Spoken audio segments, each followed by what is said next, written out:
Bom, mais uma vez, queria agradecer muito a presença do professor Marcos Nóbrega aqui na PUC de São Paulo, que aqui, novamente, vamos tratar de um tema fantástico, que é o tema do equilíbrio econômico-financeiro dos contratos administrativos. Esse é o nosso segundo encontro e espero que no próximo semestre teremos muitos mais ainda, né, professor Ricardo? Queria agradecer também aqui ao professor Ricardo, o seu grupo de ponderação, a qual convido a todos aqui da universidade para participar, um grupo realmente ativo, que procura debater a ponderação dentro do direito público, do direito administrativo, do direito constitucional, e também ao grupo, né, de pesquisa em direito da infraestrutura e serviços públicos. Também convido a todos a participar. E, sem muitas delongas, professor Marcos, deixa eu só cumprir aqui o script.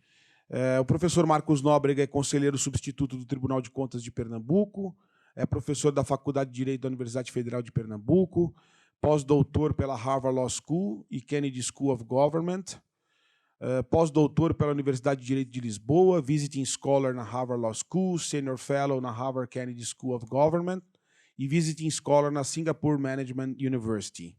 Professor Marcos, muito obrigado pela sua presença. Deixo a palavra com Vossa Excelência. Obrigado, professor. Obrigado, professor Augusto Dalpozo, professor Ricardo Marconte. Para mim é uma alegria muito grande voltar aqui, em complemento àquele debate que tivemos atrás. Eu ia dizer semana passada, mas isso vai ficar gravado, então o tempo ele perde seu referencial, né? Porque não é nem mais bom dia, é boa tarde, boa noite, porque aqueles que vão nos assistir depois podem fazê-lo a qualquer tempo. Então é uma grata satisfação. E hoje a gente vai falar sobre um tema que tem me preocupado e eu tenho me levado a grandes questionamentos, inclusive epistemológicos, nos últimos anos, que é sobre o equilíbrio de contratos de longo prazo, né? O equilíbrio de contratos de longo prazo. Então, o tema da minha apresentação é o equilíbrio econômico-financeiro dos contratos administrativos, e eu ressalto, de longo prazo, a simetria de informação, não linearidade, os contratos não são lineares, e a teoria do barquinho Klink, que falarei mais à frente. Aí essa foto ela vai voltar mais à frente, o nosso querido Amir Klink, quando fez a sua travessia do Oceano Atlântico em 1984, voltaremos a isso mais à frente. Então, o primeiro questionamento que a gente tem que fazer é como conceber o regime econômico-financeiro das concessões e outros contratos de delegação vis-à-vis os contratos administrativos típicos, não é? Então, será que a doutrina clássica do direito administrativo brasileiro ela dá resposta a esses contratos com prazos mais dilatados? Ou, em última instância, será que toda aquela narrativa jurídica de pacta sunt servanda, de Rex sic stantibus, essa coisa toda, será que funciona quando eu estou diante de contratos com prazos bastante alongados, onde você tem uma mudança estratégica das partes durante o tempo? Esse é um tema que a gente vai precisar aprofundar. Então, a primeira colocação é: há alguma coisa errada na maneira como a gente reequilibra contratos? Mas o quê? Na verdade, eu acho que, primeiro, é uma afirmação minha. Há alguma coisa errada na maneira como a gente reequilibra os contratos de longo prazo. Mas o que está errado? No direito administrativo, no meu sentir, nós estamos em algum lugar do século XIX, mas a ideia remonta ao século XVII. Então, a primeira questão que a gente precisa observar é até que ponto funciona o fetiche do equilíbrio. Será que esses contratos, de fato, são equilibrados ou já foram equilibrados em algum momento do seu tempo? Não é? Ou o contrato de longo prazo ele é o somatório de múltiplos equilíbrios? Ou seja, você tem mais de um equilíbrio. Esse é um ponto. E como a gente vai tentar resolver essa questão? De sorte que, em primeira ronda, por que desequilibrou? Formas heterodoxas por que desequilibrou? E a pergunta é, será que se eu tiver formas heterodoxas de pensar o problema do reequilíbrio, isso vai gerar insegurança jurídica? Ou, no final do dia, é melhor voltar para o pacta sunt servanda e seus congêneres? Eu acho, no entanto, que há uma miopia teórica e técnica por parte do problema, e estamos tratando de contratos complexos, incompletos, relacionais e resilientes. Eu acho que esses são 4 conceitos que vão ressignificar a doutrina do reequilíbrio do contrato de longo prazo, que vai funcionar para contratos de concessão, seja ele qual for, contratos de transporte urbano, contrato de lixo, contrato de um monte de coisa. Então, são esses 4 pilares que rediscutem a função do contrato no futuro, que é o contrato complexo, o contrato incompleto, o contrato relacional e o contrato resiliente. Falaremos sobre eles mais à frente. A solução do reequilíbrio para contratos complexos, no meu entender, não está no artigo 3721 da legislação da Constituição, mas sim na legislação infraconstitucional. Essa é uma visão polêmica que eu tenho. Eu escrevi um texto com o professor Ricardo Caescher, do Rio Grande do Sul, e nesse texto nós assim assinalamos, por uma razão muito simples, quando o Constituinte quis dizer que era garantido o reequilíbrio de natureza constitucional, ele o fez em constituições anteriores. Talvez, acho que a gente tem uma abrangência menor daquele conceito de mantidas as condições efetivas da proposta do 3721, e acho que o locus para o reequilíbrio é o locus contratual, mantendo a estrutura, a função econômica do contrato. Então, eu desloco, teoricamente, a interpretação constitucional e vou festejar, digamos assim, eu vou privilegiar o contrato. Não é? Como diz um amigo meu, professor, o senhor é um contrato designer. Bem, tem design até de sobrancelha hoje em dia, né? Quando não pode ter de contrato, então, talvez seja.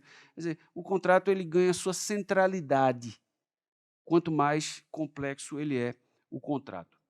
De sorte que a gente vai discutir aqui a delimitação dos contornos de um mundo abstrato e ergódico, eu vou falar mais sobre isso, no ambiente teórico, a caracterização analítica dos elementos práticos desse ambiente real, os cenários dos estados de natureza, a restauração de uma estabilidade contratual no cenário adverso e as conclusões, toda a discussão de uma nova teoria de contratos, de equilíbrio de contratos de longo prazo. É objeto desse texto que está saindo agora no final do mês, escrito por mim, pelo Frederico Turolla e pelo Rafael Veras, que trata dos contratos incompletos de projetos de infraestrutura. É uma tentativa de rediscutir a questão teórica com o fundamento prático de como eu vou conseguir reequilibrar esses contratos. No nosso ensaio, busca-se contribuir para a construção de uma espécie de teoria geral do contrato incompleto de longo prazo, né, oferecendo uma contribuição teórica para a discussão dos contratos administrativos de longo prazo em jurisdições não maduras, como é o caso brasileiro, o que se aplica muito para a jurisdição latino-americana. Pretendemos analisar a discussão teórica e oferecer contornos para a descrição prática dos elementos objetivos relevantes e descer algum desses elementos práticos.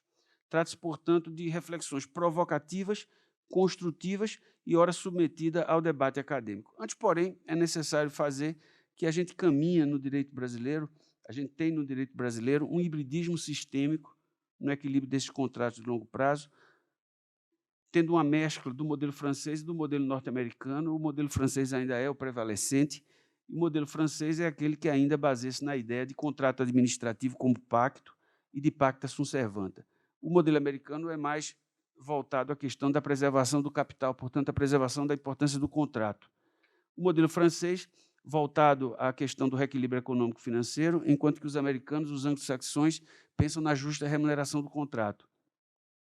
Ainda estamos fundamentalmente baseados na ideia do serviço público, enquanto que a gente tem a ideia do public utilities nos americanos.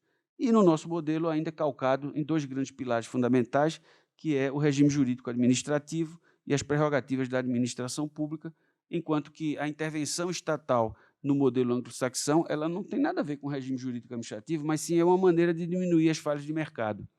Então, esse hibridismo sistêmico existe e torna há uma certa confusão na maneira como a gente interpreta esses institutos. Evidentemente, como eu falei em aula anterior, a gente tem um modelo de auto-engano no direito administrativo brasileiro, ou de wishful thinking, não é? Pensando que o contrato ele é estático, ele é de curto prazo, ele é tradicional e ele é completo, quando, na verdade, nós já entendemos claramente de que o contrato é dinâmico, de longo prazo, relacional e incompleto. Então, aqueles 4 pilares que eu falei, contrato complexo, né, contrato incompleto, contrato relacional e contrato resiliente, que é um conceito que eu acho que criei, que é a ideia que o contrato, professor, ele tem que funcionar como uma mola, não é? Ele é resiliente, quer dizer, você empurra a mola, ele tem que voltar. Antes, porém, eu acho que há uma crise teórica na maneira como a gente pensa o reequilíbrio. Esse é um tema de epistemologia da ciência e é um tema que eu tenho discutido já há algum tempo. Há uma crise na maneira que a gente equilibra. O equilíbrio, primeiro que o equilíbrio, ele passa por três grandes... A ideia de equilíbrio, ele passa por três grandes elementos. Observe que o que está por baixo do contrato administrativo é a discussão econômica do equilíbrio, a discussão econômica do equilíbrio do contrato, né? Então, o lastro econômico ele vai dar base para a discussão do equilíbrio contratual. Então, você precisa entender o lastro econômico para entender como é que esse contrato ele se comporta.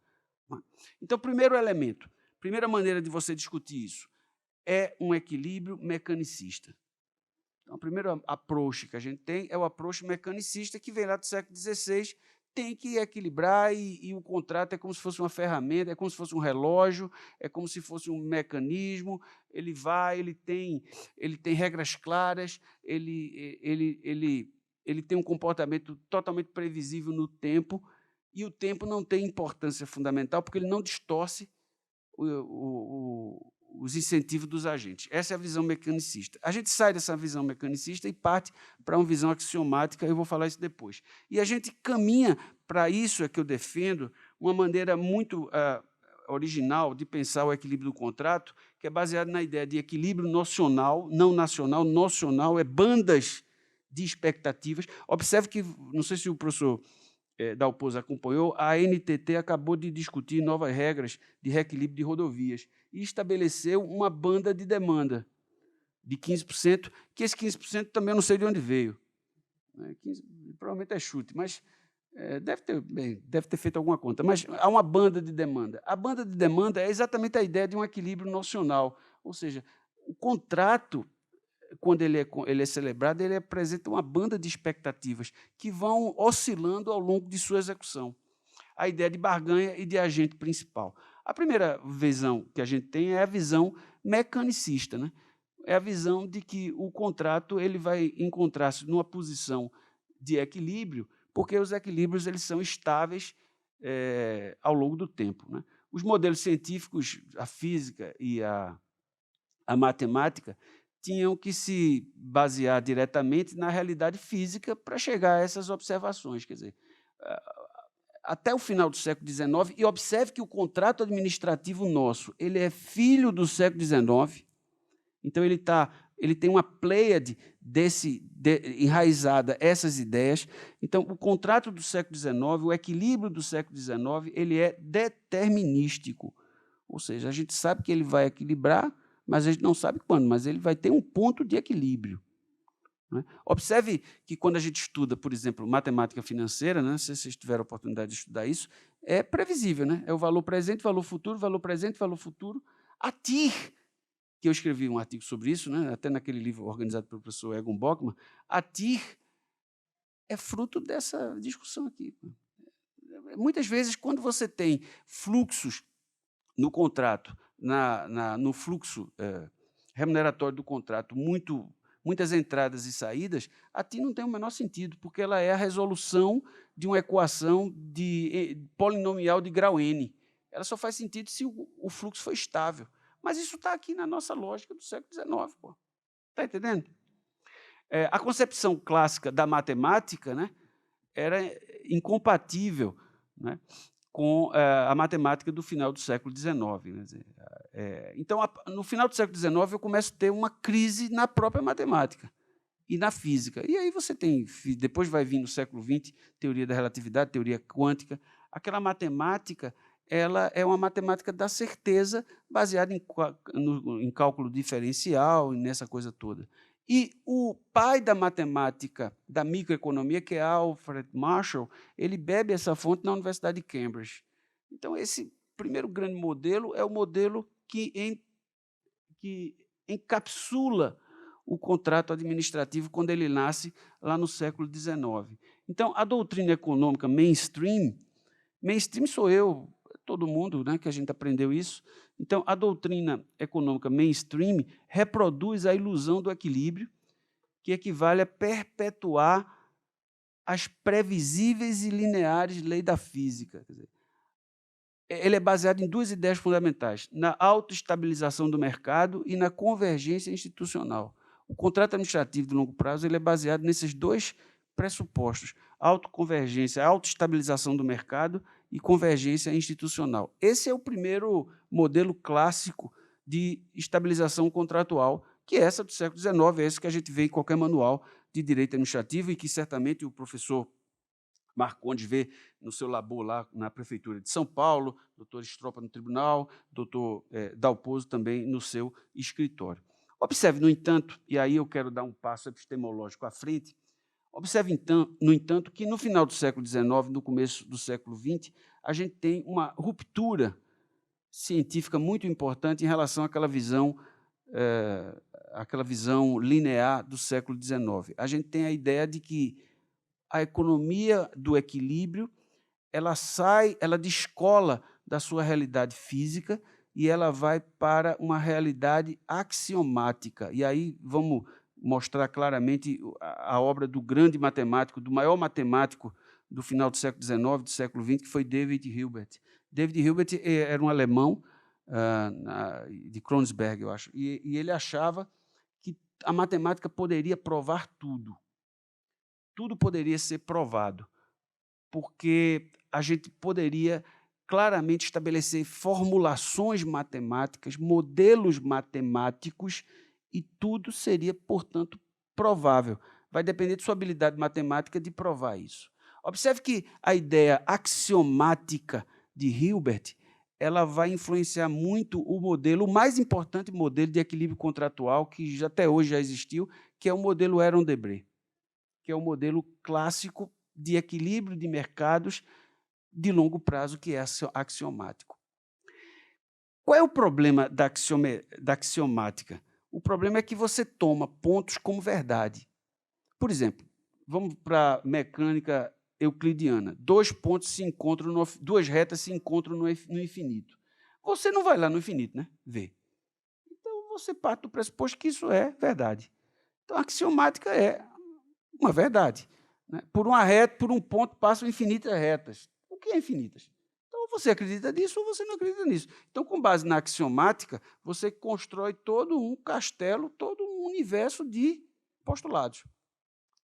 Bem, e esse é o modelo do equilíbrio geral de Heron-Debré, que baseia a ideia do contrato, que também a gente utiliza. Então, esse contrato ele bebe na fonte mecanicista do século XIX e na ideia da axiomatização de Heron-Debré via David Hilbert. Não é? Então, a natureza das mudanças de uma matemática fundamentada na criação da verdade via argumentação física para uma matemática moldada pelo que é referido como formalismo matemático. Essa revolução é resultado da influência do formalismo matemático de David Hilbert. Uma consequência desse argumento é que a teoria do equilíbrio geral, e vale para a teoria dos contratos, ou seja, a própria economia, foi moldada e formada pelo formalismo de Hilbert, gestada no ciclo intelectual de Viena. E qual o impacto disso para contrato? Então, veja, eu tenho por trás do contrato administrativo dois problemas epistemológicos. Ou eu tenho o mecanicismo, e aí eu queria... Era bom, se o professor Mangabeira Unger estivesse aqui, ia fazer uma festa com essa conversa. Hein? Então, você tem o modelo mecanicista do século XIX, de que o contrato tem que equilibrar de todo jeito, porque na física é assim. Né? O sistema solar, tudo é assim. Então, tem que equilibrar de todo jeito. Ou então você vai para o modelo mais do século XX, Heron-Debré, de que você toma o equilíbrio como uma verdade e vai acontecer em determinado momento. Então, na década de 70, a economia dos contratos, né, era tratada como dentro da ideia do equilíbrio geral e do equilíbrio parcial. Então, essa ruptura teórica ela se dá nos anos 70, nos Estados Unidos. A partir daí, a economia dos contratos passou a considerar a teoria dos incentivos que vão levar em consideração a incerteza e a assimetria de informação. Então, a teoria dos contratos, ela nasce, ou do equilíbrio dos contratos, ela nasce diante da insatisfação da síndrome walrasiana, de Leon Walras, e do modelo Heron-Debré. Nessas agentes econômicos, nessas abordagens, os agentes econômicos determinam os direitos de propriedade, as quantidades e preços de recursos, envolvendo em custos de transação. Então, o modelo, o contrato, e vale para o contrato administrativo. No modelo Heron-Debré, ele é a visão do modelo de equilíbrio geral e é responsável pela ausência do contrato na teoria econômica. Na teoria do equilíbrio geral, o contrato, como resultado de um processo de barganha, é esvaziado de conteúdo. O contrato não é... O contrato é apenas uma representação em letrinhas de uma relação econômica já estável, o que será estável em longo prazo. E isso, na verdade, isso não ocorre, né? Então, essa é a discussão fundamental, veja. E aí você tem... E aí a discussão fundamental do paper que tem que ser colocada. Você tem, de um lado, o paradigma Heron-Debré, e, do outro lado, você tem um ambiente real, o que é a realidade. Então, de um lado, você tem um ambiente Heron-Debré, de outro lado, você tem a realidade. Mas, veja, eu conheço a realidade, o professor Stropa conhece a realidade, o professor Dalpozo conhece, o professor Macaulay conhece a realidade, só que a gente não tem referencial teórico para tratar essa realidade no contrato, cara. A gente sabe como funciona, ou a gente sabe porque não funciona, mas a gente não tem tratamento teórico para discutir esse debate. Então, a gente ainda discute o modelo Heron-Debré. O modelo Heron-Debré é um modelo que parte da ideia de ergodicidade, ou seja, ergodicidade é um sistema linear. Por exemplo, aqui em janeiro, chove todo ano em janeiro, em São Paulo. Significa que provavelmente vai chover em janeiro de 2025 em São Paulo, porque é linear. Então, não muda. Por exemplo, a Terra demora 360 dias para 5 dias para fazer um giro em torno do Sol. E assim vai ser. Nós teremos mês de março em 2140. A gente vai ter o mês de março, ele vai ter tantos dias e vai ser depois de fevereiro, porque é linear.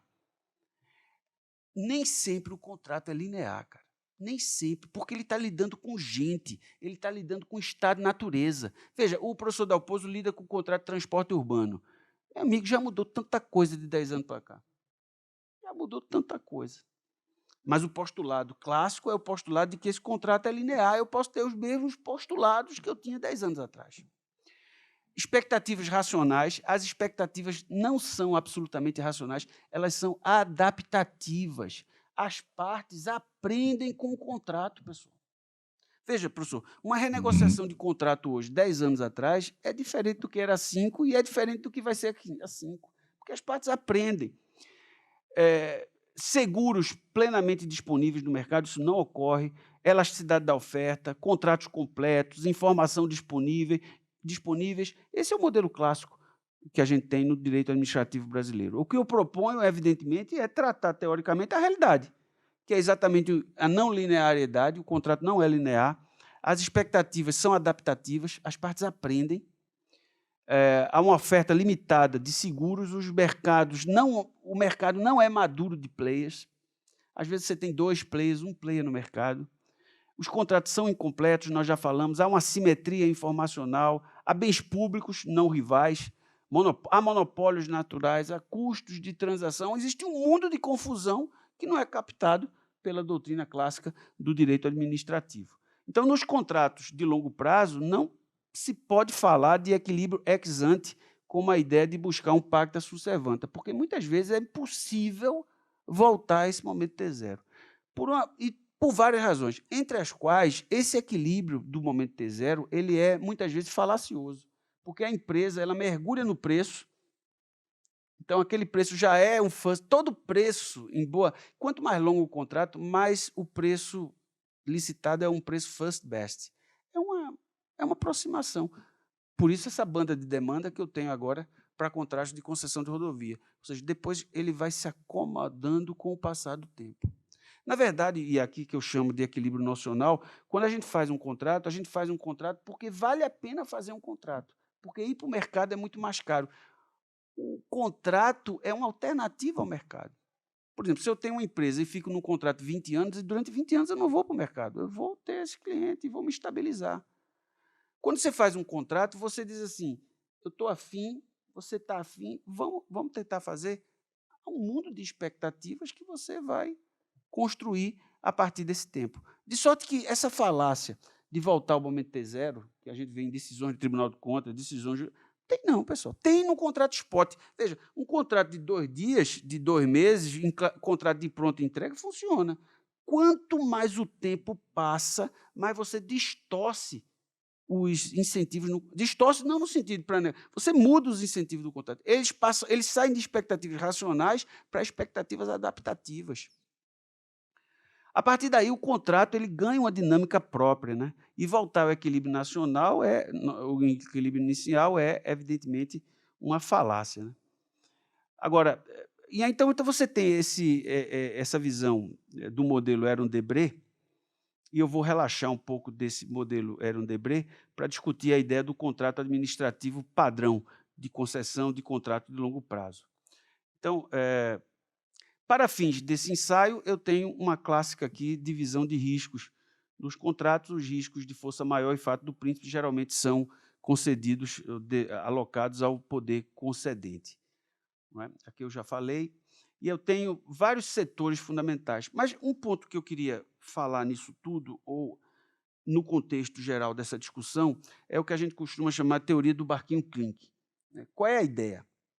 Qual é a ideia?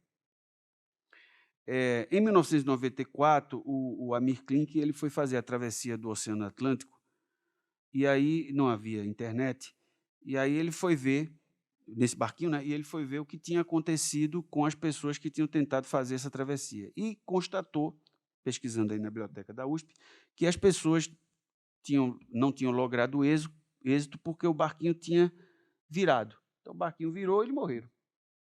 A onda deu, o barquinho virou e morreram. Então, bem, então já sei qual é o problema. Então, eu vou criar uma maneira de resolver esse problema. Eu vou criar um barco que não vire. Um barco que não vire, porque aí está resolvido o problema. E aí, por sorte, ele encontrou um professor da USP que disse, Amir, você está tratando o problema de maneira errada. É impossível você criar um barco que não vai virar. Esse barco, ele vai virar. E os barcos viram. O oceano é muito... A escala do oceano é muito superior ao seu barco. Você tem que criar um barco que ele tenha um centro de gravidade tal que, se ele virar, ele vai desvirar. Então, o problema é tratado de maneira totalmente diferente. Eu não vou criar um contrato que não desequilibre. Eu vou criar um contrato que tenha mecanismos endocontratuais e extracontratuais que permitam facilmente o seu desequilíbrio. Como é que funciona naturalmente? O contrato ele é rígido. E aí você tem que acessar, de certa forma, terceiros para tentar equilibrar esse contrato, que é o judiciário, que, com todo respeito, é uma porcaria, o tribunal não entende nada, ou advogado, que é caríssimo. Então, você gera, a discussão ex ante gera uma distorção muito grande ex post. De sorte que, em analogia com os contratos de longo prazo, submetido a ondas grandes, a cenários de grande adversidade, como cenários econômicos em contratos de muita importância, os dispositivos teóricos que prevêem a possibilidade de retornar o barco à sua posição original são bem caracterizados e sua aplicação prática deve ser baseada em interação estratégica, por exemplo, teoria dos jogos. Porém, elementos institucionais podem basilar essa solução de forma perfeita. Assim, podemos analisar a teoria do barquinho Klink em primeira aproximação da seguinte forma. Se houver ex post uma forma de retornar o barco à posição original, há incentivo ex ante para atravessar o oceano. Então, se houver ex post uma forma de retornar o barco à posição original, o incentivo ex ante a atravessar do oceano é positivo. Ou numa formulação mais complexa. Presta atenção, isso é uma ruptura com o modelo clássico de equilibrar contrato. Então, em um ambiente não Aron-Debré, em um ambiente não clássico, com limitada existência de mercados líquidos de cobertura de determinados riscos, em ambiente não ergótico e de racionalidade limitada dos agentes, na vigência de falhas de mercado típicas de informação, de assimetria informacional e de questões de propriedade, O sistema de incentivos vigente levará à contratação ex ante de concessão de longo prazo se houver flexibilidade na renegociação contratual. Se houver flexibilidade na renegociação contratual. No caso de materialização dos cenários econômicos mais adversos ao contrato. Em suma, temos que investir na renegociação contratual. Temos que investir em cenários mais complexos e sofisticados, de desvirar o contrato, ou seja, de reequilibrar endogenamente esses contratos. Os setores regulados já fazem isso, pessoal. Só que eles fazem empiricamente, não há uma teoria que discuta isso. Na hora que chega para dar um parecer, o professor Dalpozo vai ser obrigado a citar os clássicos aí do direito administrativo, mas o modelo era um Debré, o modelo é outra coisa. Você sabe, mas você não sabe por que faz. O setor elétrico faz, mas não sabe por que faz. Exatamente isso, porque a gente está dando um passo adiante. Então, um elemento adicional, e depois a gente vai relaxar esse modelo adicional, e aí é uma discussão matemática de concatividade da curva de aversão ao risco, e uma discussão de matriz de risco. E aí, aqui eu não vou entrar aqui, porque se eu entrar aqui, eu não saio vivo desse negócio, que é a discussão de matriz de risco. Vou apenas dar um exemplo, que isso fique registrado aqui no nosso vídeo. É provável que chova aqui em janeiro de 2025 em São Paulo, tá certo? Porque o sistema é ergótico, tá claro? Vamos dizer que eu estou fazendo uma matriz de risco, certo?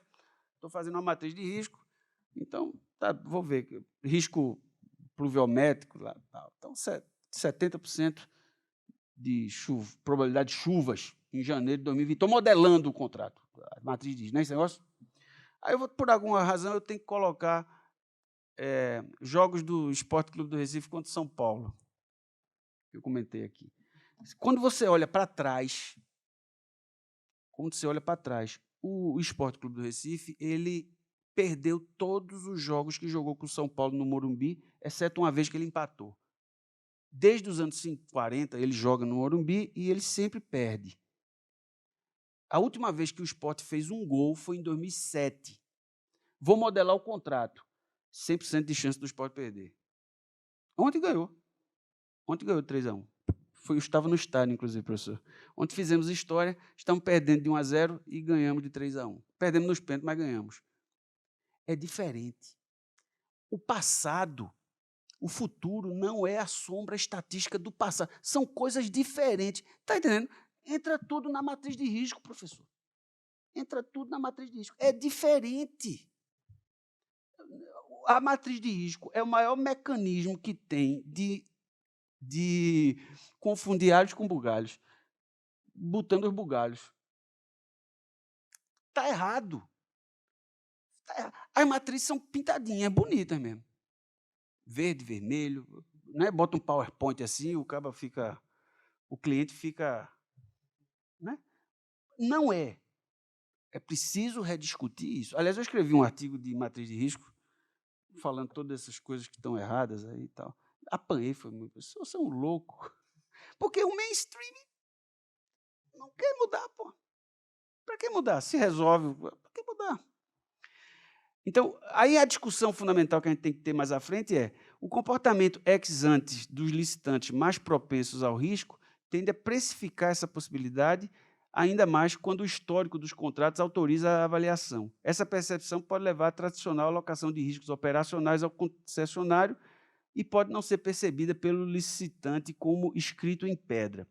Em outras palavras, licitantes mais propensos ao risco, e geralmente os licitantes privados são riscos avessos, não propensos ao risco, mas os licitantes mais propensos ao risco tendem a levar em conta a probabilidade de default na própria formação do seu lance competitivo, o que fica agravado quando há possibilidade de práticas de preços de transferência, insuficiências na qualidade da contabilidade regulatória, etc. Tal.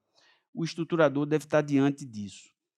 Então, há diversos outros elementos que poderão ser relaxados para dar conta dessa situação. Não é?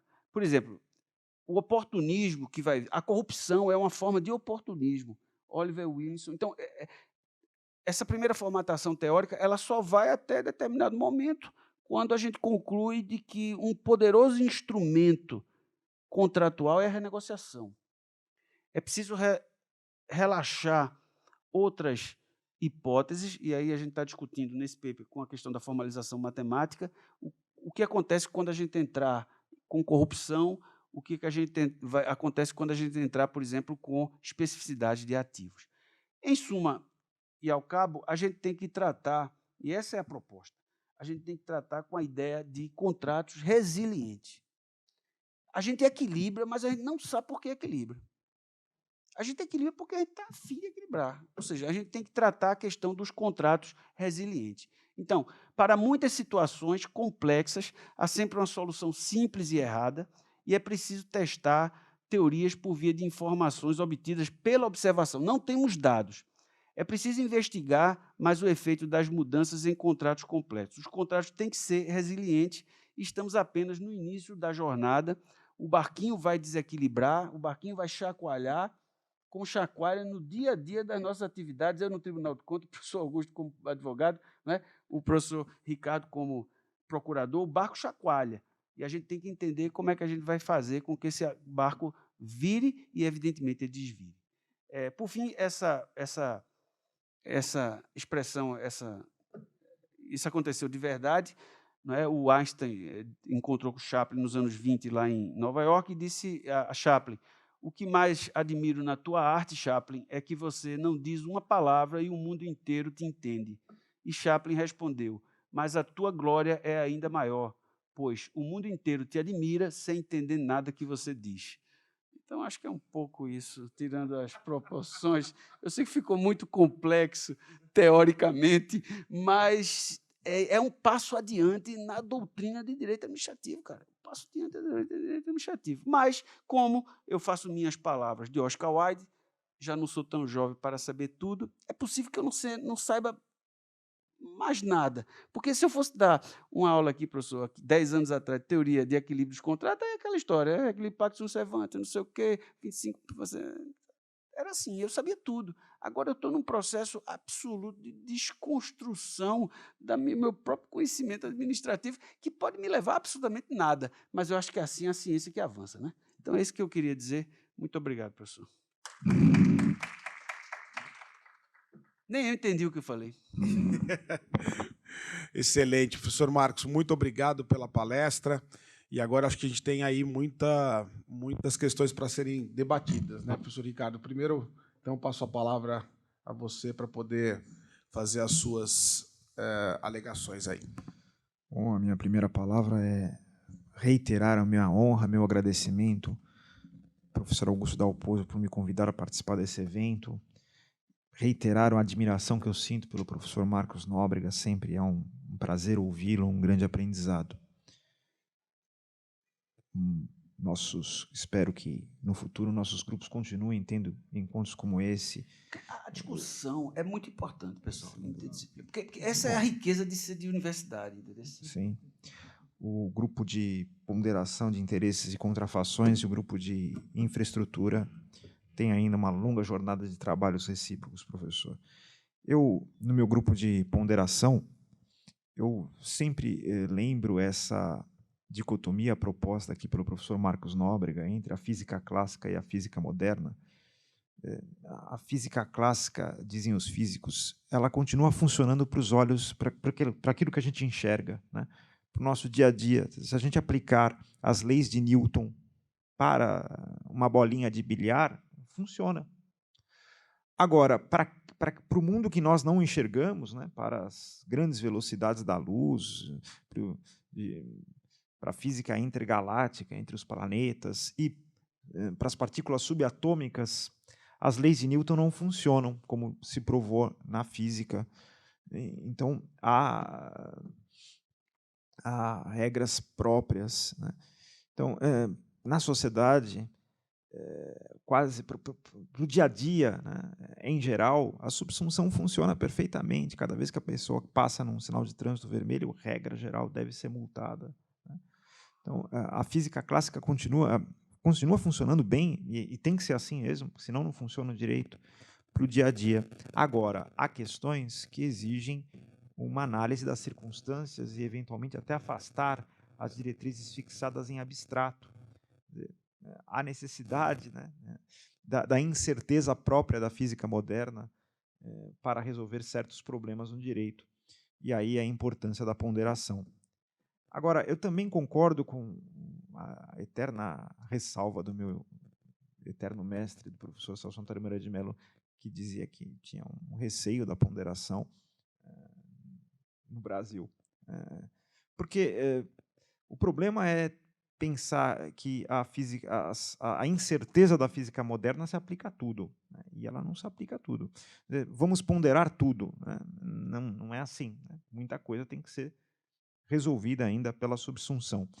E a minha análise, e eu pretendo ser bem rápido, do equilíbrio econômico-financeiro, se dá mais pela subsunção do que pela ponderação. Talvez essa seja a nossa grande divergência. Então, como eu já sinalizei no encontro passado, na minha opinião, há um modelo constitucional relativo ao equilíbrio econômico-financeiro, que está no artigo 37 e 21. Quer dizer, a Constituição determina que as condições efetivas da proposta que se faça à administração sejam mantidas pela administração. É uma garantia constitucional estabelecida no texto. Se a legislação infraconstitucional contraria essa garantia, ela é inconstitucional, simplesmente.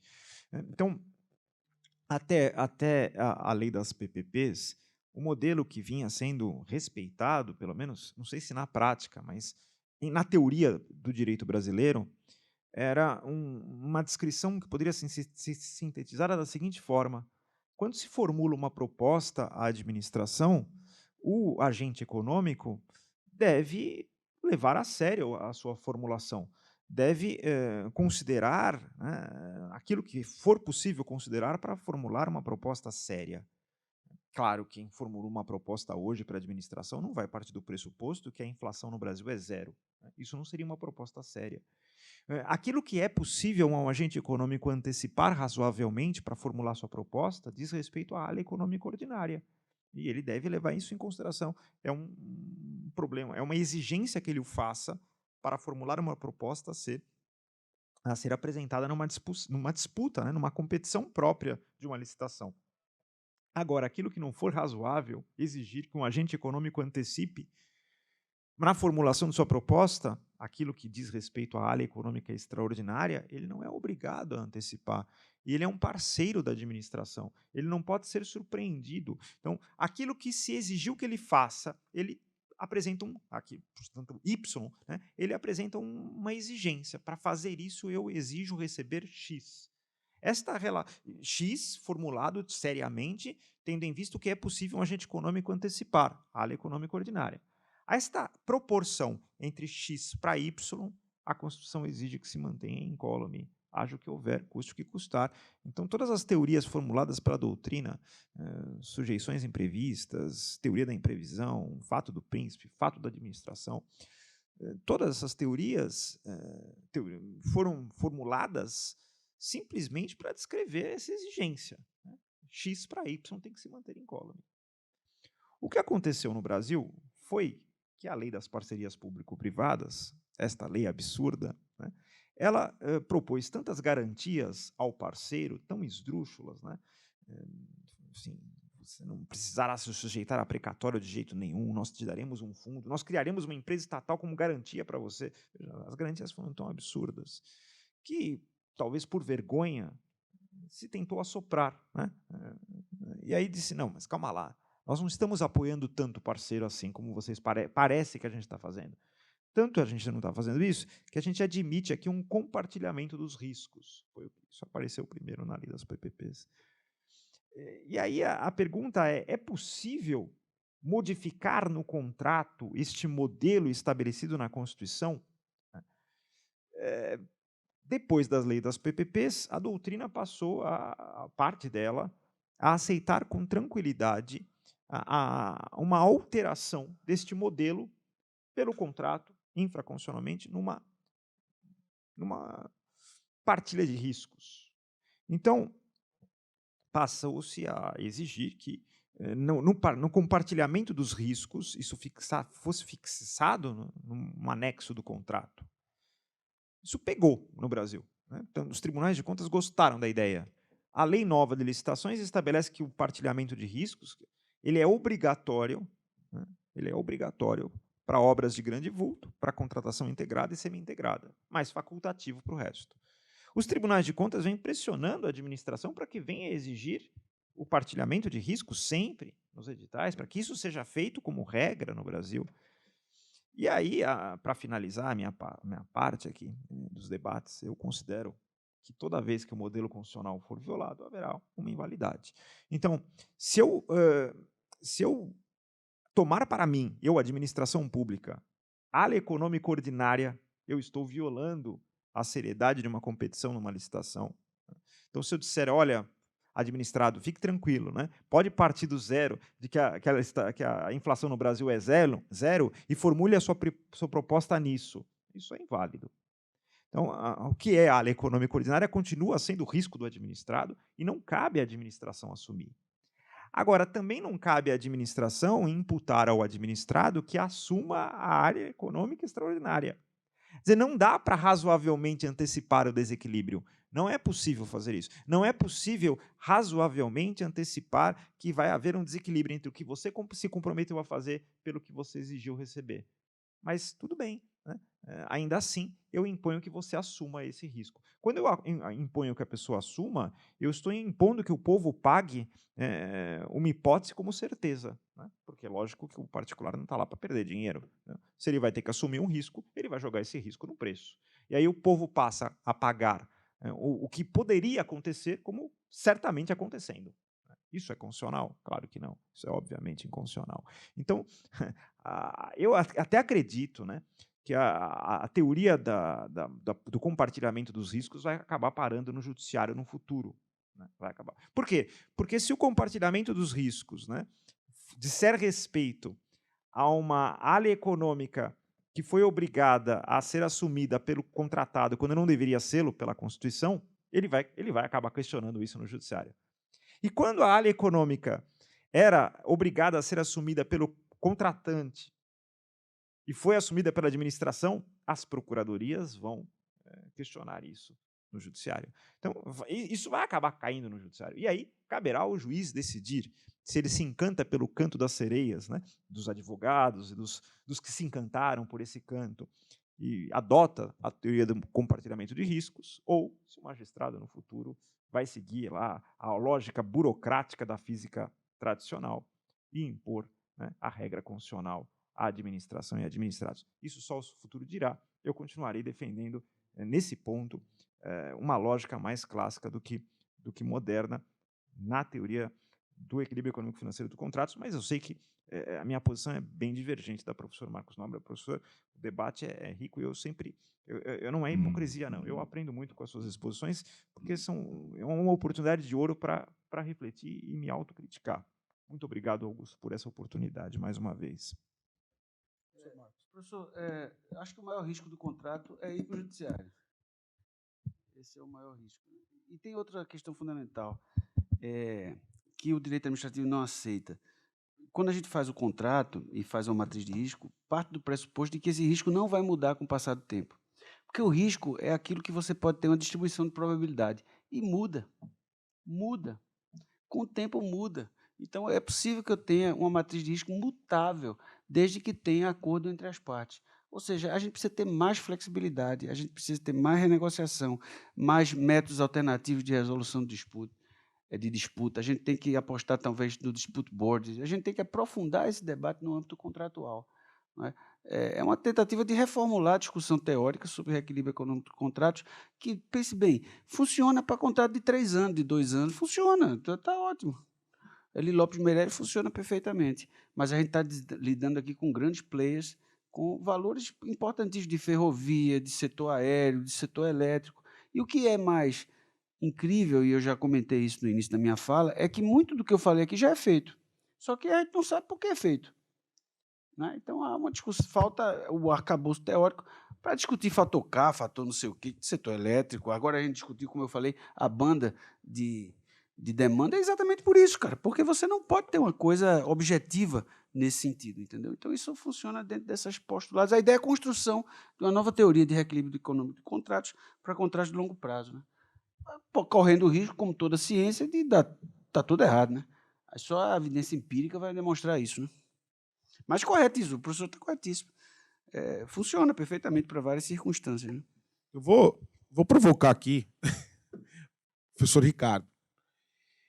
A nova lei de licitações ela estabelece lá a matriz de risco como, não é obrigatório, mas há a possibilidade da administração pública impor a matriz de risco nos contratos tradicionais à luz da nova lei. Também a sua visão é pela inconstitucionalidade desse dispositivo?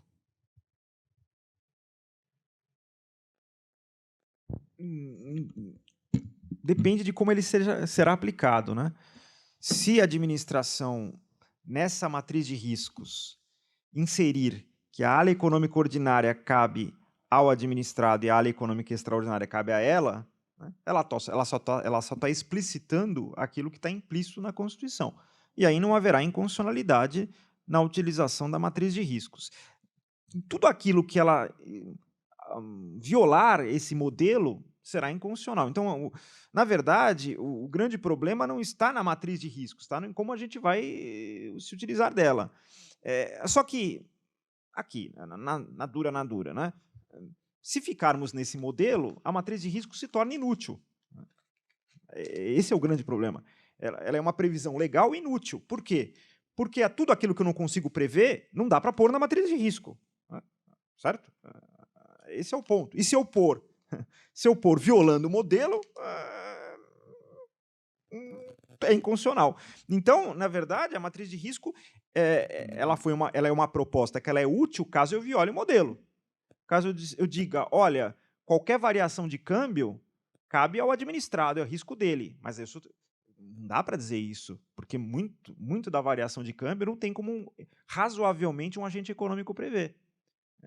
Mas esse é o ponto, né? Se eu colocar que todas as chuvas que ocorram no futuro em São Paulo será um risco do administrado, eu estou violando a exigência constitucional, porque há chuvas, a depender do caso, que não dá para prever. Claro, que haverá chuvas em São Paulo, dá para prever. Isso faz parte da lei econômica ordinária. Se a administração disser, né, na matriz de risco, que qualquer chuva que haja, ela assume o risco, ela está violando o modelo constitucional. Porque se todo mundo sabe que chove, né, faz parte, a depender do mês, que quase uma certeza que vai chover naquele mês.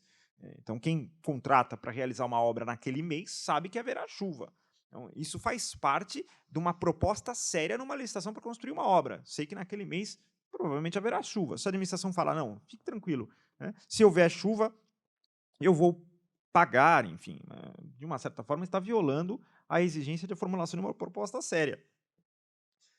Então, assim, não me parece que é inconstitucional a previsão da lei de licitações de que haja matriz de risco em contratação de integrada, semi-integrada e de obras de grande vulto. O que me parece é que essa previsão ela é inútil, tendo em vista o modelo constitucional. Ela não será inútil se nós violarmos a Constituição. Quer dizer, se nós estabelecermos ali exatamente uma definição de que o futuro, o incerto, vai ser assumido pelo administrado necessariamente. Isso viola a Constituição. Eu acho assim, professor, todo contrato ele faz duas coisas, né? Ele alinha ou desalinha incentivos e ele partilha riscos. Qual é ele? Você vai comprar um carro, vai numa concessionária, aí escolhe o carro, aí diz, não, eu quero um carro tal. Você está partilhando riscos. Você tem o risco do carro não vir de acordo com o que você pediu, um vício redivitório, pode acontecer, e a concessionária tem o risco de você não pagar. Só que ela transfere esse risco para o setor financeiro, né? Você financia o carro, ela transfere para o banco. Mas há um risco envolvido nesse tipo de coisa. Então, assim, matriz ou não matriz, o risco vai estar lá. Isso é incontestável. O que me preocupa na lei de licitação, que é um modelo baseado ainda no modelo clássico, é tratar, acho que é o 124.3, a matriz de risco como referência para o reequilíbrio. A matriz de risco ela torna-se o proxy do reequilíbrio. Se ela nasce errada, você vai reequilibrar com base em alguma coisa errada. Então, essa é a minha preocupação. Eu acho que a gente está diante de um grande desafio em setores de infraestrutura, sobretudo, porque envolve coisas mais importantes, não importantes, mas vultosas.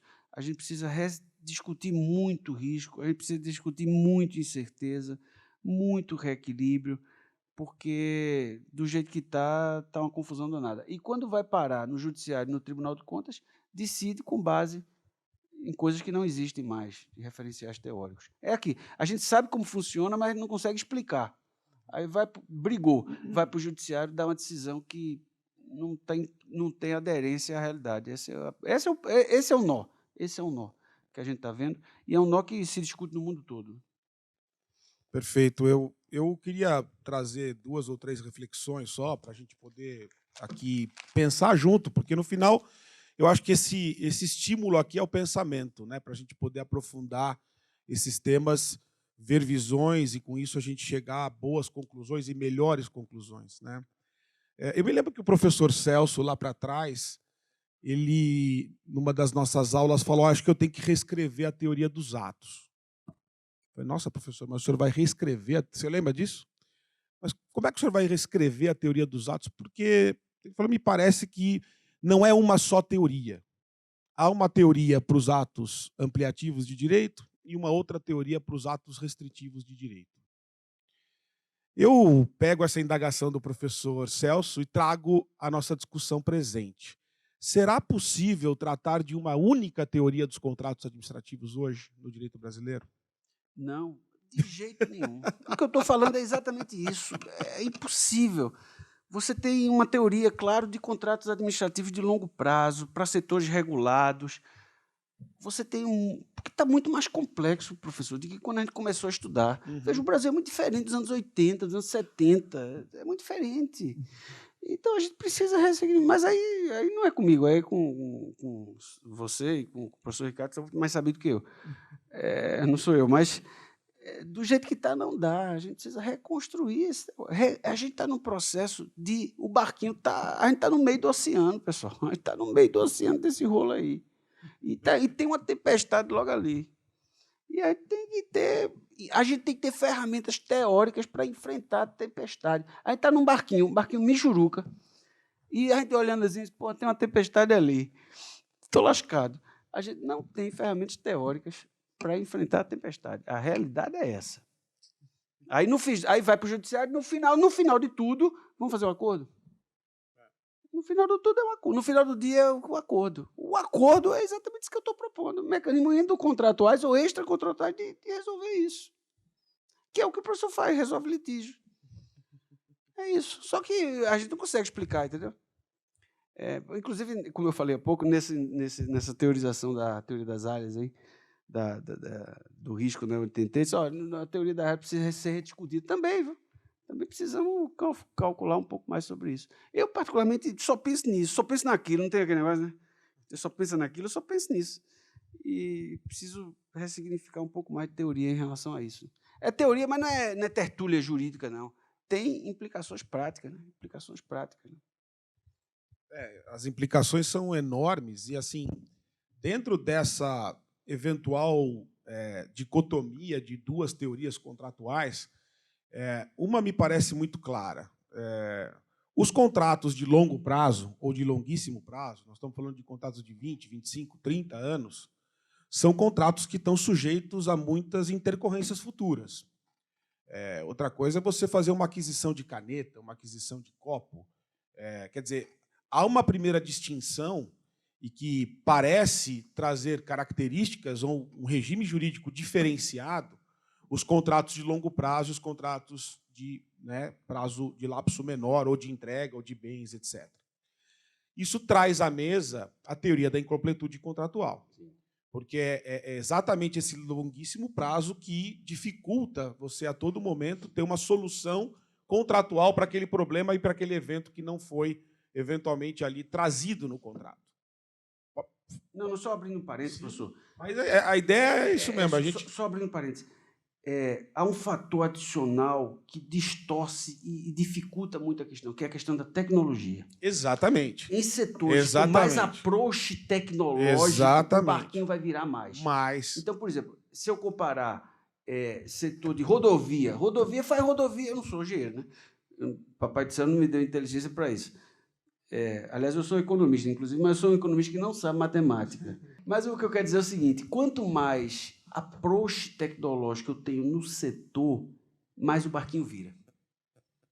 porque, veja, aí eu tenho que...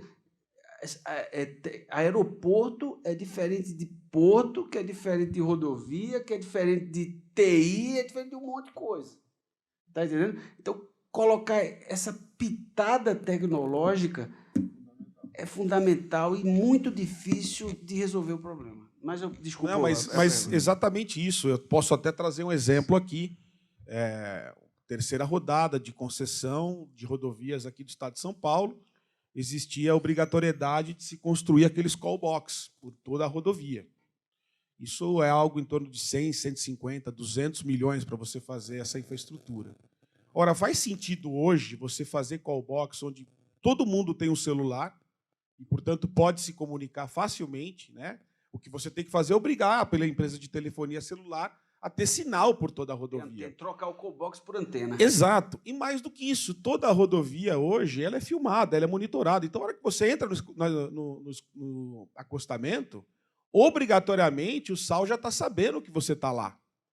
Então, para que eu vou investir 160 milhões de reais num troço que já não faz mais sentido do ponto de vista tecnológico?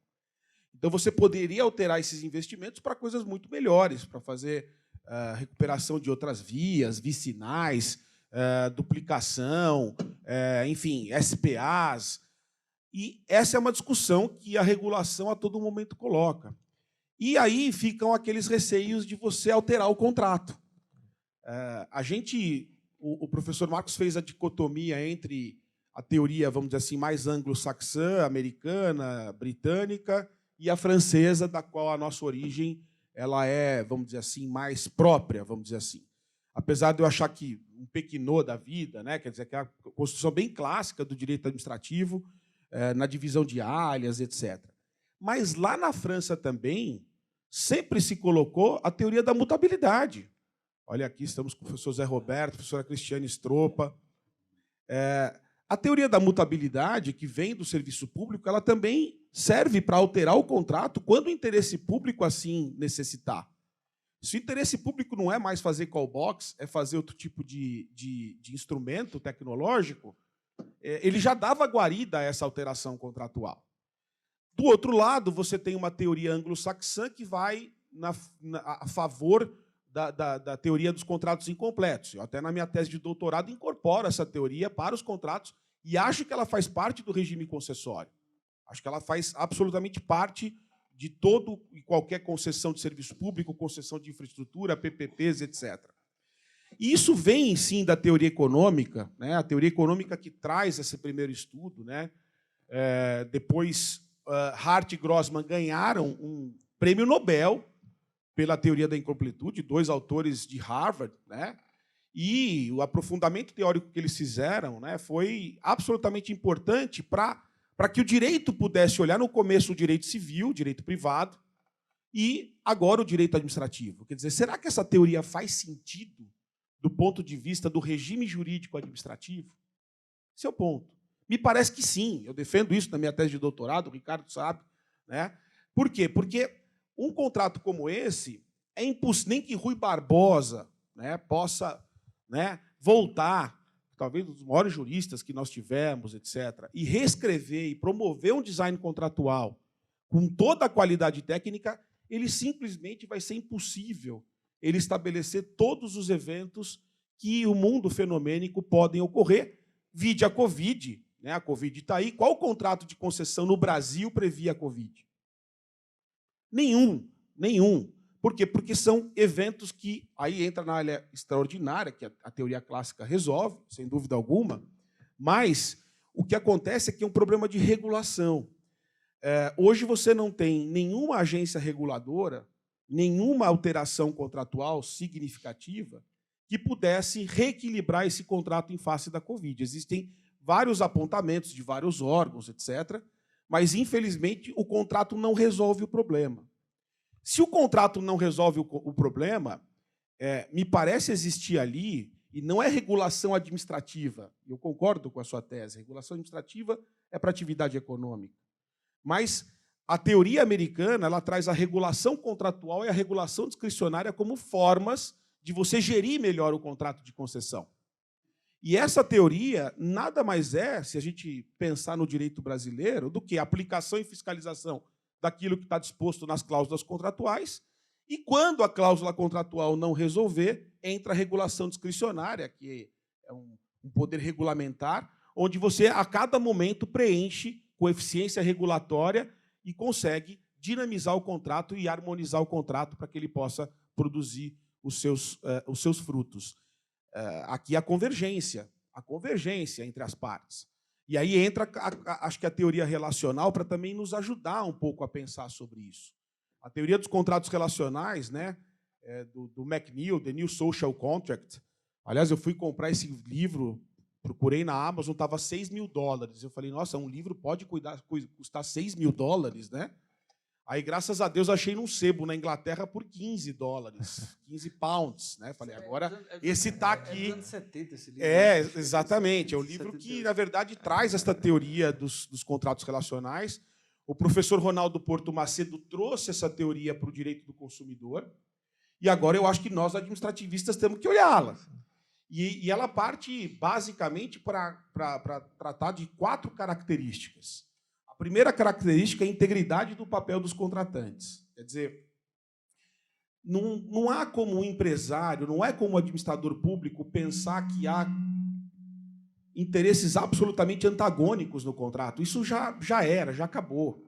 Há uma exploração de cooperação, se vocês preferirem convergência, cooperação. Ou seja, as duas partes, o que elas querem? Elas querem executar bem o contrato. Essa é a premissa. Para isso eu vou ter o meu quinhão, o meu lucro, e a administração pública ela vai salvaguardar aquele interesse público que justificou a celebração do contrato. Então, me parece absolutamente viável, né, você trazer isso para o nosso direito administrativo. Segunda característica, preservação da relação, solidariedade contratual. Ou seja, as partes elas precisam preservar este vínculo. Na hora que você não conversa, não dialoga, não trata dessas questões, este vínculo ele se rui. E se isto acontecer, obviamente que esse contrato ele não vai trazer os frutos que precisa. Então, a preservação dessa relação é fundamental. Além disso, harmonização de conflito, terceira característica. Eu sei que você não gosta da arbitragem, mas nós temos a mediação, nós temos dispute boards, nós temos outros instrumentos onde você a todo momento precisa harmonizar, porque conflito vai acontecer a todo momento. Se você não dialogar, e aí é uma dialogia progressiva, contínua, o regulador precisa conversar sem que a gente ache que está tendo um ato ali de corrupção ou que, eventualmente, há ali alguma situação que fuja do espírito republicano, essa harmonização ela precisa acontecer, porque se você não preserva a relação, ela rui. Eu tenho um caso aqui de mediação em contrato de concessão de rodovia em São Paulo, acho que é o primeiro do Brasil, que a gente fez no judiciário. Veja, o contrato estava a ser aplicado à caducidade. Já estava um processo de caducidade. A gente foi para o judiciário, ninguém queria colocar a mão naquele contrato. Você imagina, né? A regulação fica com medo, fica com receio. Não, pô, e aí, como é que a gente resolve o problema? Conversamos com o desembargador, presidente aqui do Tribunal de Justiça, ele topou, porque hoje a mediação é usada para questões muito mais afetas a consumidor, a direito de família. Por que a gente não pode usar esse instrumento tão poderoso, um sistema autocompositivo, que foge, inclusive, da discussão, né, da violação ao princípio da indisponibilidade e tal? Por que não usá-lo? E ainda no âmbito do Poder Judiciário, onde você vai ter ali uma discussão honesta, de boa-fé, leal, com todas as partes envolvidas, a procuradoria e tal, e o juiz vai homologar. O juiz homologa, portanto, oferece ali um salvo-conduto para tudo que foi resolvido e debatido. Então, assim, só para resumir essa história, né, esse processo de caducidade acabou na emissão, no ano de 2018, em quase 1,5 bilhão de debêntures, e hoje a rodovia está muito bem, obrigado. A rodovia passou a ser uma rodovia absolutamente frutífera, as pessoas estão utilizando, fizeram marginais maravilhosas, melhorou a segurança viária, portanto, harmonizar conflito resolve um monte de problema na gestão contratual. E segundo, né, eles chamam de normas supracontratuais. O que eu chamo de normas supracontratuais? Como o contrato é incompleto, como ele não resolve todos os problemas, você precisa de uma regulação discricionária né? Regulação discricionária contratual. Exercício do poder discricionário clássico para poder, a todo momento, ir resolvendo, né, conflitos ou lacunas contratuais que não estejam ali absolutamente colocadas. Essa lógica dos contratos relacionais ela é muito própria para fazer uma gestão adequada de um contrato de concessão. Me parece que prescindir, né, dessas características, dessas teorias, seria realmente você deixar de lado algo que são instrumentos muito, muito, muito relevantes e que atende de maneira convergente, né, todas essas grandes polêmicas. E vai, claro, a discussão vai ser qual é a forma de reequilibrar. Esse é o problema. O professor Marcos trata da negociação de contratos. Esse é um tema muito visto no direito americano, né? Eles falam muito de negociação. Aqui, quando a gente fala em renegociação e põe isso dentro do regime jurídico administrativo, causa certa estranheza. Quer dizer, é possível negociar com a administração, porque a negociação prevê autonomia da vontade, prevê algumas características que são do regime de direito privado. Por isso, eu escrevi um artigo, recente, publicamos na nossa RDAI, onde eu falo de transação administrativa. Porque se tem a transação tributária, por que não pode ter a transação administrativa, onde você, sim, vai existir também uma atividade ali do Estado de poder resolver aqueles problemas, preencher lacunas que não estejam absolutamente dispostas ali.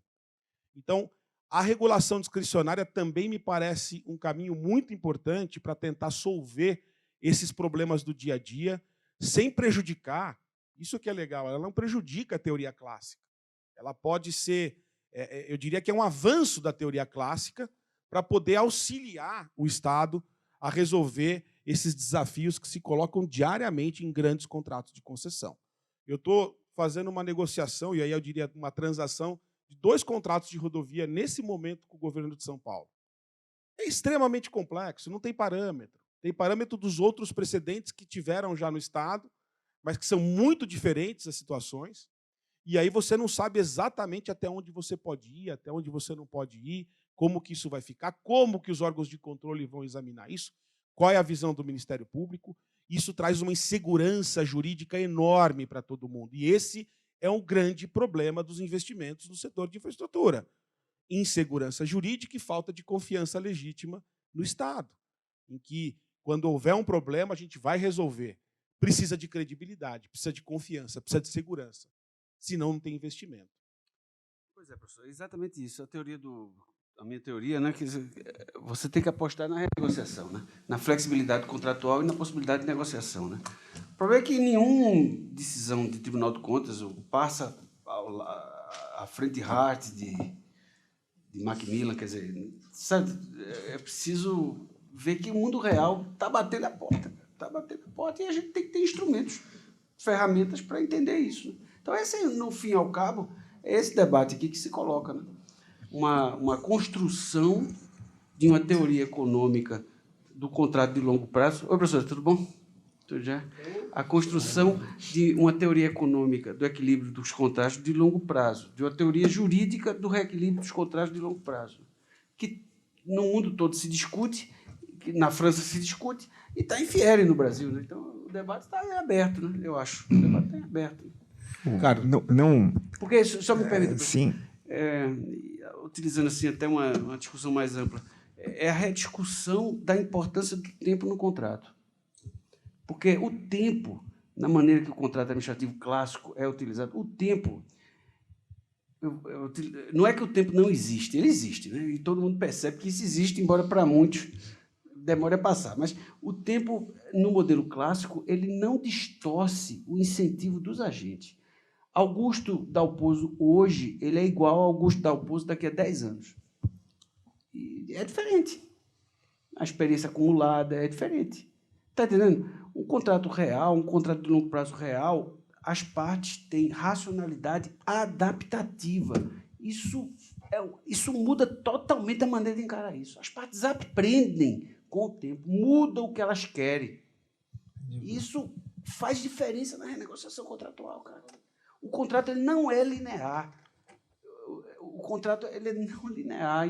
Ou, em outras palavras, ele não é ergódico. Né? Ele não é linear. Ele faz assim, muda assim, muda assim. Se a gente pudesse fazer uma visão, topografia... Tem um professor... eu recomendo isso.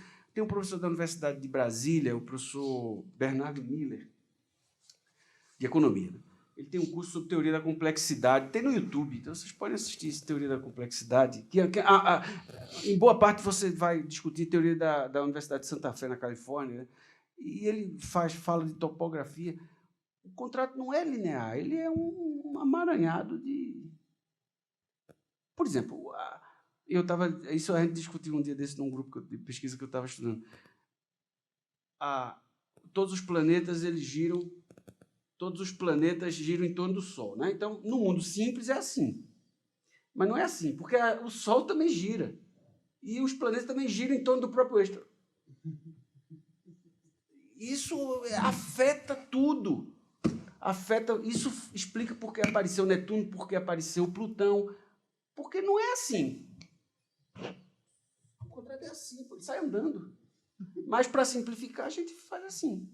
É basicamente isso. Então, agora, não tem dado. Esse é o problema. A gente tem dados, mas são dados desestruturados. Tem dado de agência, cara. Tem dado do setor elétrico. Tem que alguém lá pegar esses dados e estruturá-los. Aí eu que não sou, porque eu não sei. Eu fiz direito porque eu não sei matemática. Está entendendo? Se você analisar a dinâmica, você vai ver o que acontece com um contrato de 20 anos. Não é linear. A discussão toda é a discussão da linearidade e o approach do tempo. Esse é o debate. E tem um tema também, que eu não falei aqui, porque quando você sai da mecânica clássica, da física clássica, o contrato está aqui embaixo, aí você vai para a axiomatização, Aaron Debré. Uma coisa que você pode utilizar é, por exemplo, a discussão de completude da matemática, de Kurt Gödel, esse negócio todo. Sabe? Em última instância, o equilíbrio da maneira como a gente trata é um axioma, é uma retórica, é uma narrativa. Você escolhe o nome que você quer dizer. É um axioma, ou é uma retórica, ou é uma narrativa. Você acha que é. Então, todo mundo acha que é. A história tem começo, meio e fim, então é. Mas se você parar para olhar, não é. Ou seja, em outras palavras, o rei está nu do ponto de vista de equilíbrio de longos prazos. Alguém precisa dizer, o rei está nu. O rei está nu, só que ninguém está afim de dar um grito no meio da rua, o rei está nu. Tá? Mas o Augusto, que faz negócio, ele percebe que tem alguma coisa errada. Né? Então, a gente está faltando teoria para explicar isso. Esse é o debate. Mas esse é um debate no mundo todo. É um debate infiere, tá vendo? Não é uma coisa que está fechada. Então, porque a gente está discutindo aqui, professora Carol, um paper que eu estou escrevendo aí sobre discussão de equilíbrio de contratos de longo prazo. Né? Quer dizer, trata da questão da não ergodicidade, essa coisa toda. Então, isso é um debate ainda. Eu escrevi um com Caesh, agora está saindo um agora com... cadê? Com o Turol, porque o Turol é matemática. Ele está fazendo a formalidade matemática, né? Então, a gente deve estar saindo agora. Agora, em julho, eu vou sair, porque está precisando fazer um pouco de formalização matemática, digamos assim. Turola é da Pesco, né? Então, a discussão Turola vai fazer a parte... A gente tem discutido bastante isso, mas aí tem um problema. Minha mulher é procuradora do Estado, e minha mulher é mulher pragmática. Talvez por isso tenha casado comigo, né? Porque, assim, e ela diz depois, ela veio estudando as coisas, ela falou assim, mas isso na prática, isso é para quê? Eu disse, pô, isso é para um monte de coisa, cara. Um monte de coisa. O problema é esse. Aí toda vez que eu estou estudando, eu penso na minha mulher. Ela diz assim, e para aí, Marco? Resolve como? Para resolver o quê? Para resolver isso que a gente discutiu aqui, cara. O contrato de ônibus, o contrato do setor elétrico, o contrato de portos. Está entendendo? Essa é a questão. Tudo bom, pessoal? Pois não. Bom dia a todos, né? Bom dia a todos. É porque é filmado. Aqui faz parte da TV Dalpozo.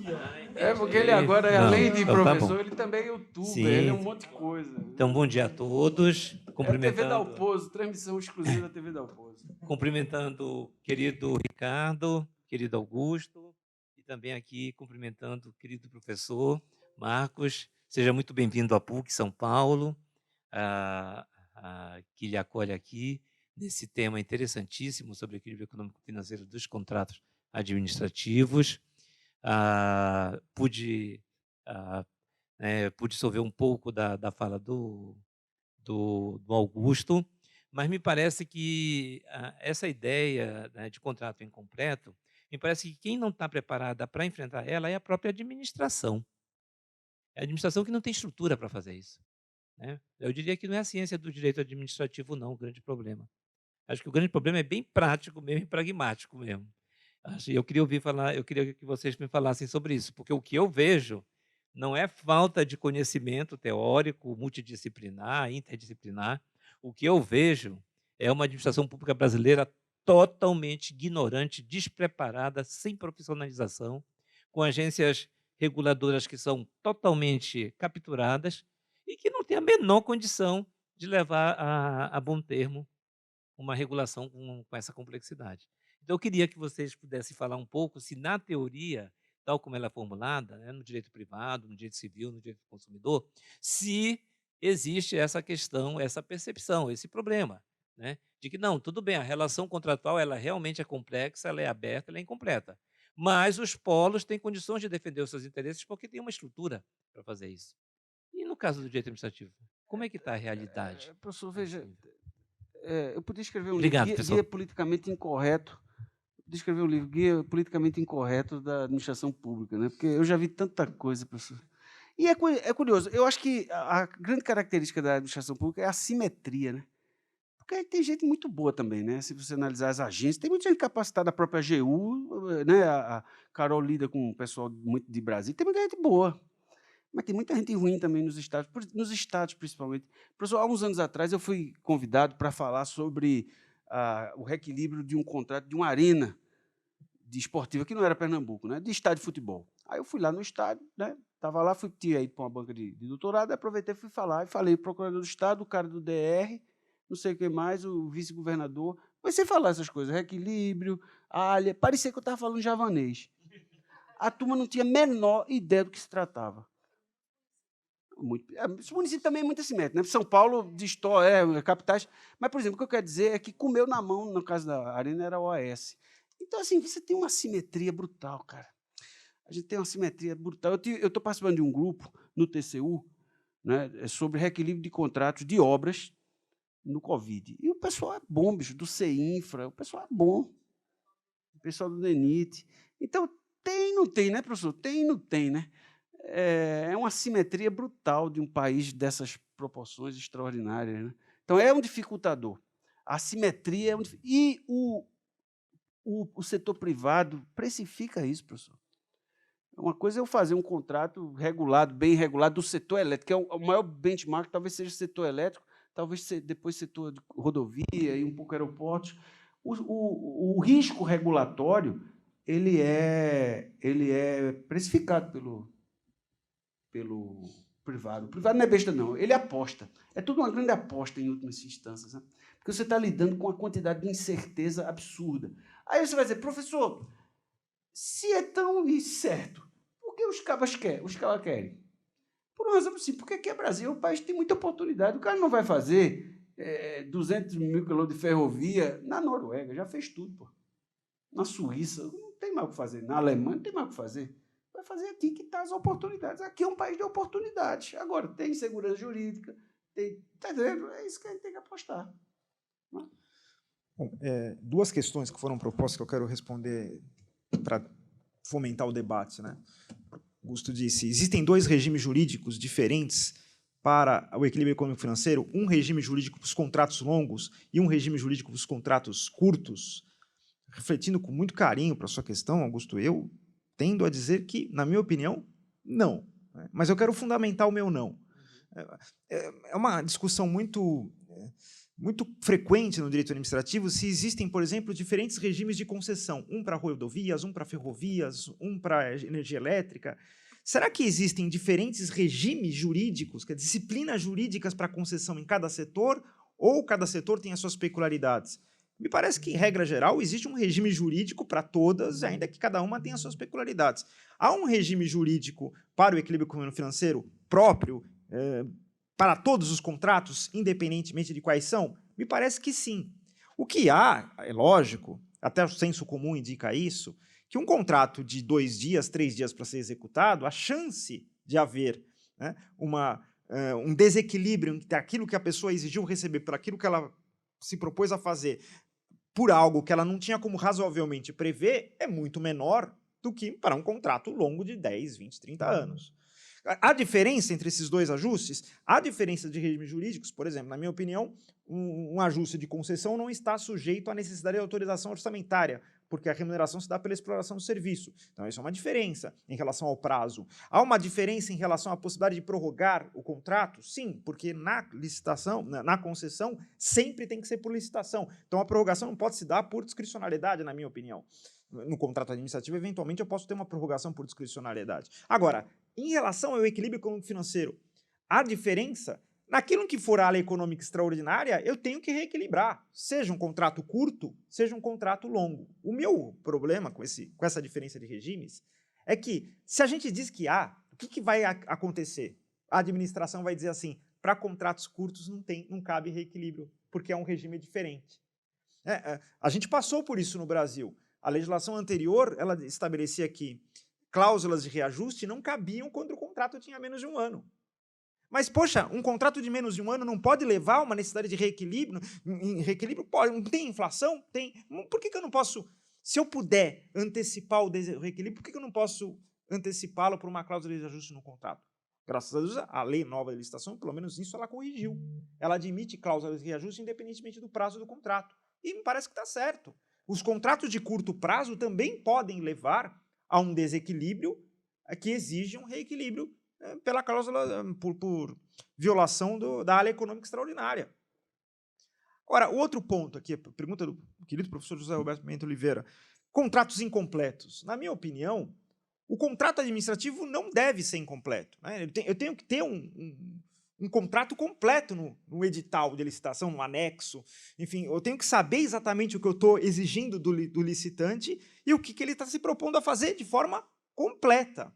Mas isso significa que eu vou ter um ajuste que não vai estar sujeito a revisões pelo futuro de jeito nenhum, porque ele é completo? Não. Quer dizer, se incompletude é a íncita possibilidade, o direito de reequilibrar economicamente o contrato cada vez que surgir um desequilíbrio diante de uma área econômica extraordinária, todo o contrato administrativo é incompleto. Mas não me parece que é esse o conceito que se pretende com contrato incompleto. O que talvez, aí é o meu medo, talvez o que se pretenda com contrato incompleto é, de uma certa forma, tornar a disputa numa licitação uma disputa mais complicada. E isso eu sou contra. O contrato tem que ser completo na licitação para que a disputa seja íntegra, a competição seja íntegra na licitação. É isso. Só uma observação, professor. Duas coisas. Primeiro, eu acho que há uma deve ter uma teoria de equilíbrio de contratos de longo prazo, eu acho. Porque a gente está lidando com esses 4 pilares. Contratos, como eu falei, contratos complexos, incompletos, relacionais e resilientes. Isso muda tudo, muda todos os incentivos. Essa pelo menos, é o que eu defendo, e cada um defende o que acha que é interessante. Não tem nenhum problema. Talvez a doutrina clássica tangencie alguma coisa nisso com relação à partilha de riscos com a teoria da imprevisão. Por quê? Quando eu era bem mais jovem, eu estudei a Lei de Introdução ao Código Civil, que no meu tempo era que agora é a LINDB, né? Mas no meu tempo eu sou especialista. Mas eu sou do tempo do Código Civil de 1916. Eu fui aluno no Código Civil de 1916. E lá na LINDB, né, na Lei de Introdução, você tem lá, quando você tem lacuna jurídica, você colmata essa lacuna, né, com analogia, não tem esse negócio lá? Princípio geral do direito, equidade, aquele negócio todo. Eu tenho uma lacuna jurídica que ela é colmatada pelo método de integração. É possível, do ponto de vista teórico, que a teoria da imprevisão seja um colmatador da incompletude contratual. É incompleto que eu não consegui prever a imprevisão. Então, é um pouco isso. Tá? Do ponto de vista teórico, é um pouco isso. Então, a teoria clássica tangenciou. Quando você pega a matriz de risco e coloca risco da teoria da imprevisão, né? Caso fortuito, força maior, você faz isso aí, é um colmatador da incompletude contratual, o que parte do pressuposto de que o contrato é, de fato, incompleto. Porque se o contrato não fosse incompleto, eu não precisava dessa cláusula integrativa econômica. Então, essa é a minha contra as razões em relação a isso. Mas isso Bom, é apenas uma impressão, né? Então, assim, ó, lacuna jurídica vai pela LINB, lacuna econômica é a teoria da imprevisão, que vai fechar a incompletude contratual. Por isso que, intrinsecamente, o contrato é incompleto. A própria lógica clássica entende isso, mas não formaliza, mas entende isso. É o que eu estava tentando falar sobre a teoria até francesa, né? A mutabilidade, tudo isso há uma predisposição já, seja em França, seja no direito anglo-saxão, de que, né, você não consegue resolver todos os problemas de antemão. Muitos serão problemas supervenientes que precisam ser resolvidos. E, a partir dali, entram essas teorias para tentar auxiliar, né, a comatação desses interesses. Eu vou abrir agora, então, para perguntas aqui. Queria salientar a presença da professora Cristiane Stropa, professor Zé Roberto. Que é a nata do direito administrativo. Você está sendo prestigiado, meu amigo. Se cair uma bomba aqui, acaba o direito administrativo brasileiro. Você está sendo muito prestigiado. Faz tempo que eu não vejo tantos professores aqui. Na minha casa eu não vou de nada, professor. Já levei um bocado de grito hoje de manhã. Ela faz doutorado aqui na mestrado e frequenta minhas aulas, porque eu estou dando um curso na USP, professor, toda sexta-feira, de teoria econômica dos contratos. Acho que é a última aula hoje, né? Tem uma aula sobre ainda matriz de risco, mas acho que nem vai dar tempo de dar essa aula. Logo de matriz de risco, professor. Eu estou esperando essa aula aí, já tem semestre. Pois é. Só para um contexto, meu nome é Carla, eu sou aluna aqui do mestrado da PUC. Eu sou servidora pública federal, estou na lista de infraestrutura, tenho uma primeira formação em engenharia geológica e cursei direito e resolvi dar continuidade aos estudos no campo do direito. Então, é sempre assim, um desafio conciliar duas áreas, né, e dentro dessa interface delas, do direito, e isso acontece muito no ambiente do contrato. O professor Marcos Nóbrega, eu já tive a oportunidade de ouvi-lo falar várias vezes, mas o professor Marcondes, eu ainda não tive o privilégio de ser aluna dele, então eu vou direcionar para ele a minha pergunta. Professor, assim, até por uma experiência prática, né, na infraestrutura a gente lida com projetos muito complexos, que são complexos no fator temporal e complexos no fator da caracterização do próprio objeto, que, ainda que existam dados, muitas vezes esses dados eles não são suficientes para poder descrever de uma forma plena, e mesmo que sejam muitos dados, há fatores de incerteza que são inerentes, como o próprio ambiente geológico, né? Eu queria saber como é que a gente faz para alcançar a completude dos contratos em face desse plexo de elementos de incerteza e de risco. E, somado a isso, a gente percebe que estamos vivendo num contexto de extremos, né, climáticos e até em outras questões que envolvem o ambiente natural. Como é que a gente faz para distinguir o que é ordinário e o que é extraordinário diante das incertezas? E o que é previsível e imprevisível para o direito? Okay, muito obrigado pela pergunta. Quando a gente formula a pergunta em termos teóricos abstratos, fica muito complicado mesmo encará-la, né? E aí, assim, eu vou enfrentar essa pergunta trazendo ela para uma questão mais concreta. Bom, do que nós estamos falando? De uma infraestrutura, por exemplo, construir um aeroporto, de prestar um serviço de transporte coletivo de passageiros, por exemplo? O contrato, na minha opinião, tem que ser completo. Mas a vida é rica, sim, mas o contrato tem que ser completo. Quanto que eu quero? Quantos ônibus eu quero em circulação? Quantas linhas de ônibus, né, eu quero que sejam atendidas? Enfim, o que eu estou exigindo que o administrado faça? E diante da proposta que eu fiz, que é completa, o administrado me diz, olha, eu exijo receber tanto para fazer isso. Bom, aí é celebrado o contrato e surge uma guerra. Será que não vai ter que rever diante de, sei lá, começa a cair bomba, né, explodir os ônibus da pessoa? Vou ter que rever o contrato, vou ter que rever o equilíbrio econômico-financeiro do contrato. É a mesma coisa, me parece, com questões geológicas, né? A doutrina, as novidades parecem novidades, né? Porque, ok, o contrato era completo, determinava que se realizasse uma obra, né? Uma obra pública, com estas dimensões, com estas características. Só que, ao for executar a obra, eu cheguei à conclusão que o terreno tinha lá uma natureza pedregosa que não era possível razoavelmente antever na análise que era razoável fazer para iniciar a obra. O que a doutrina sempre chamou isso de sujeições imprevistas. Eu vou ter que rever esse contrato e restabelecer o equilíbrio econômico-financeiro dele. Agora, caímos na problemática, né, da área econômica ordinária e da área econômica extraordinária. Em teoria, é muito simples. Na prática, não é. De fato, na prática sempre vai haver controvérsia sobre o que é o ordinário e o que é extraordinário. Em teoria, é simples porque tudo que for razoavelmente a um agente econômico prever, é possível ele prever para ele formular a proposta econômica dele, diz respeito à área econômica ordinária.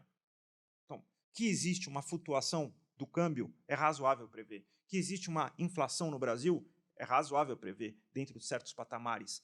Isso diz respeito à área econômica ordinária. Quem se propõe a prestar um serviço de transporte coletivo de passageiros hoje para os próximos tempos na administração municipal, sabe que há uma certa inflação, sabe que há uma certa flutuação do câmbio, sabe que a gasolina flutua um pouco o preço dela, e isso é possível prever qual formular quanto que eu quero ganhar.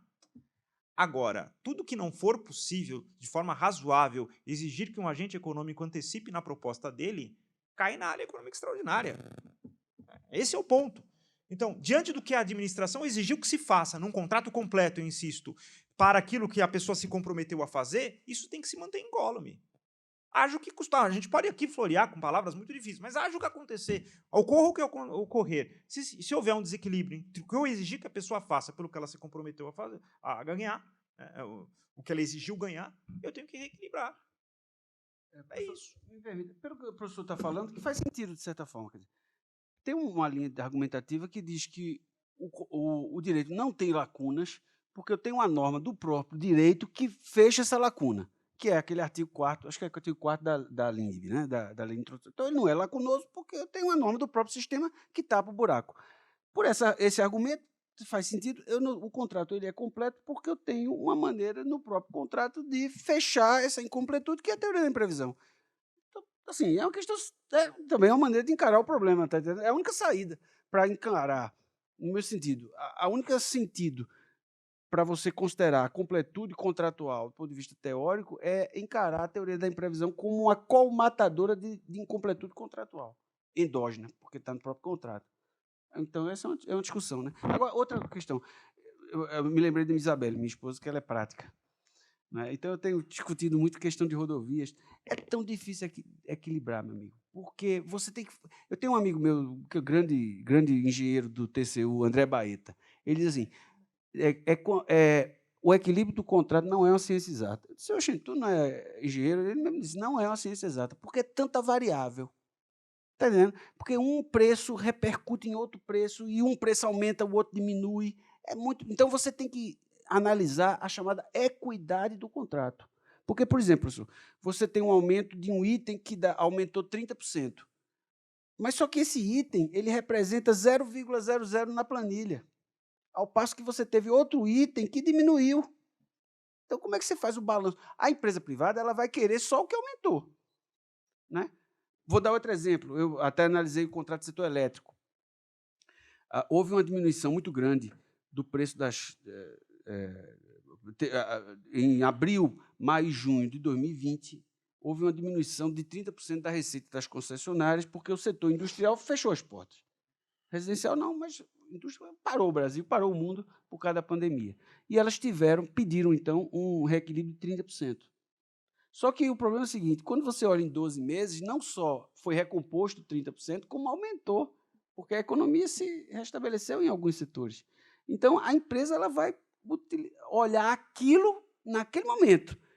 Mas você vai dizer, professor, e a gente vai esperar 1 ano, vai esperar 2 anos? Qual é o espaço temporal? Não sabe. Então, a teoria na prática, se há muita confusão teórica, na prática ainda mais ainda. E no frigir dos ovos, assim, quando o mundo se acaba, no frigir dos ovos, tá bom para tu? Tá bom para mim? No fim do dia é isso, professor. Infelizmente, os contratos eles não trazem parâmetros específicos para você promover. Esse é o desafio, porque o direito, tudo bem, você reconhece, mas e aí, como é que contabiliza? Como é que quantifica isso? Veja os problemas hoje de extinção antecipada de contratos de concessão. lá, Viracopos, Galeão, essa é uma discussão infindável. Eu participo de um grupo do BID, a América Latina não encontrou um sistema que seja adequado. E aqui em São Paulo você vê o problema da equidade sendo violado a todo momento. Por exemplo, em muitos contratos de rodovia, o sistema de atualização de reequilíbrio é muito pior do que o sistema de atualização das sanções pecuniárias.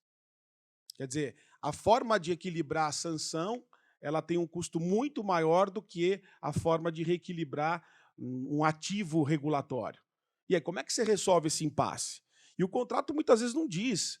O contrato só estabelece um mecanismo e aí eles se utilizam muitas vezes de outra forma para poder fazer esse reequilíbrio às avessas. Então, infelizmente, né, a gente tem. Aí volta para a pergunta do professor Zé Roberto, quer dizer, a prática. Né? A prática, no final das contas, é o grande problema, porque, infelizmente, nossa regulação não está preparada, os nossos agentes reguladores.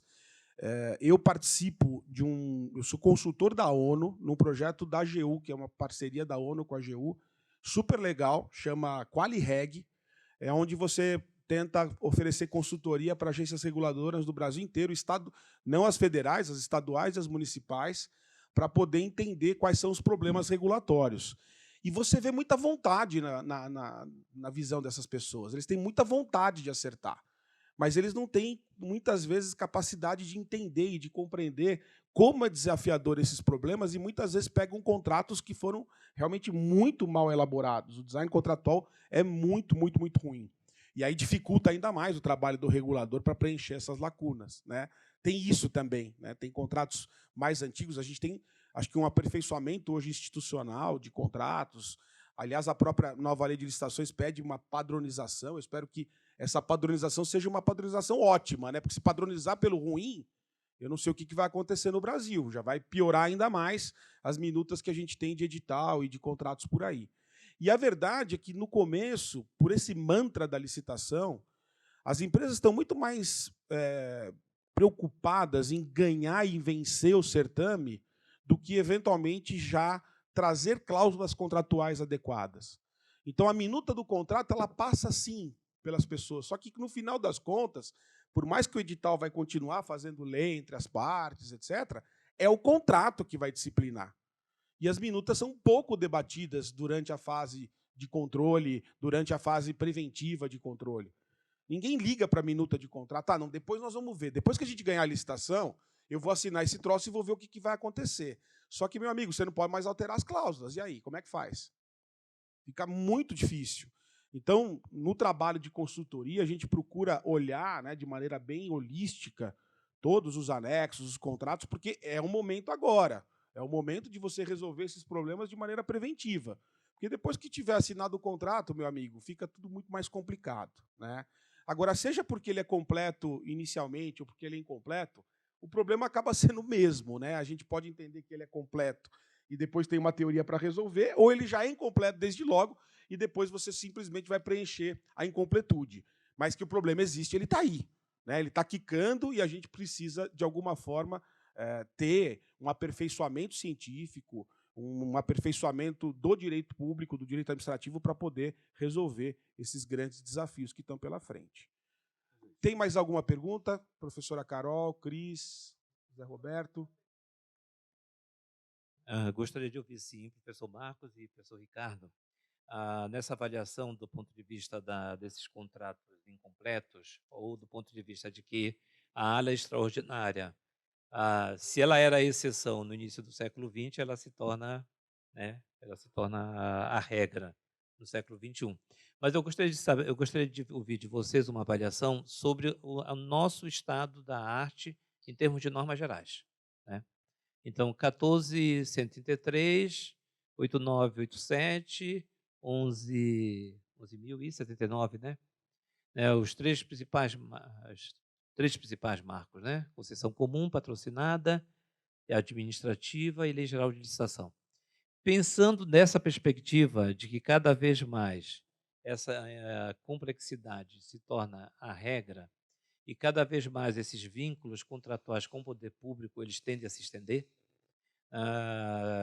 pensando nisso, mesmo para objetos que, entre aspas, a previsibilidade ela é mais factível,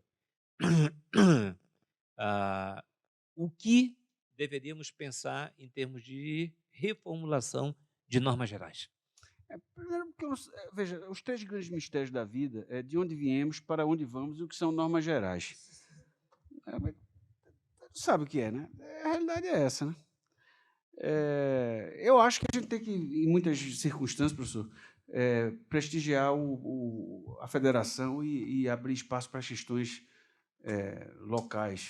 Vou dar um exemplo, um comezinho. A lei diz que o agente de contratação tem que ser servidor efetivo, né? Eu julguei um processo um dia desse, professor, da Câmara de Itamaracá. A Câmara de Itamaracá, não sei se os números eram mais ou menos esses, tinha 200 servidores comissionados e 3 efetivos. Então, o Brasil é isso. Então, como é que vai botar um cara para... E o cargo efetivo era uma senhora lá, que já está perto da aposentadoria e tal. Como é que ela vai ser agente de contratação? Só o argumento que já vem acontecendo em muitas regulações no Brasil, de que isso não é norma geral, a autonomia administrativa poderia continuar, digamos assim. Preferencialmente seria efetivo.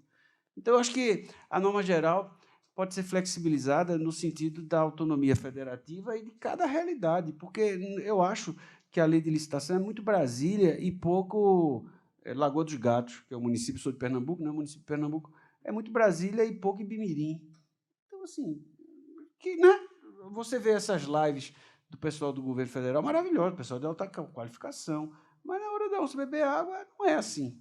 Então, eu acho que também que a gente precisa ter uma análise mais teórica sobre o que são normas gerais. Eu indico até o livro que saiu do professor Humberto Ávila, da USP, sobre conceitos jurídicos indeterminados, né? Como densificar essa ideia de conceito jurídico. É outro tema que vamos precisar aprofundar, né? Não me parece que temos um déficit de legislação em relação a esse tema, porque eu não vejo muito como disciplinar na lei o reequilíbrio econômico-financeiro de contratos administrativos. Acho que o modelo é esse, quer dizer, cabe à administração manter as condições efetivas da proposta. A lei econômica extraordinária tem que reequilibrar. A lei econômica ordinária cabe ao administrado antever na formulação de sua proposta. Disciplinar isso na lei de forma minuciosa, como? Acho que a nossa disciplina legislativa brasileira sobre o equilíbrio econômico-financeiro é muito boa, né? O problema está na aplicação dela na prática, que não é tão boa assim, que precisa ser aprimorada, que precisa ser melhor, mais bem desenvolvida na prática. Então, não me parece que a gente tem uma legislação ruim nesse campo. Nós temos uma prática ruim dessa legislação no Brasil. É isso. Que, se não tiver mais perguntas, e até pelo horário, eu vou encerrar, então, aqui de maneira absolutamente feliz essa manhã de hoje, onde eu acho que a gente conseguiu até debater ainda mais do que foi no encontro anterior, né? Depois a gente vai fazer um podcast, vamos continuar debatendo, já estão todos convidados aí. O professor Dalpozo é multimídia mesmo, né? Mas porque isso tem que ser aproveitado e a capacitação das pessoas depende de ouvir essas discussões. E eu fico muito... quando a gente vê uma sala, né, não tão cheia como essa, você fica preocupado de saber, poxa, né, por que devia ter todos os reguladores aqui hoje, né? E infelizmente, as pessoas têm seus afazeres, é complicado, etc. Mas a gente tem que, como diz o nosso amigo André Porto Alegre, fazer cauda longa dessas coisas. E esses debates eles não podem parar aqui, eles têm que continuar. Não só nos bancos acadêmicos, mas com aquelas pessoas que estão no dia a dia, na prática, ali, resolvendo esses problemas e que não sabe muitas vezes como resolver. Talvez a gente, né, se a gente conseguisse cada vez mais fazer isso, a gente conseguisse ter uma aplicação, como o Ricardo falou, melhor, né, desses desafios enormes. Eu já convoco para que no segundo semestre façamos mais encontros como esse, discutindo esse e outros temas, né, e aí já convoco a professora Carol, Cris, Zé Roberto, para estar aqui também debatendo esses temas, porque eu acho que é essa a nossa missão aqui, né, como educador, dentro da academia, dentro da PUC de São Paulo, né, é exatamente fazer o debate, aprofundar esse debate e fazer com que o pensamento jurídico possa evoluir. Acho que a gente cumpriu, a gente entrou, estamos saindo bem melhor do que entramos, e agradeço a presença de todos e até a próxima. Obrigado. Muito obrigado.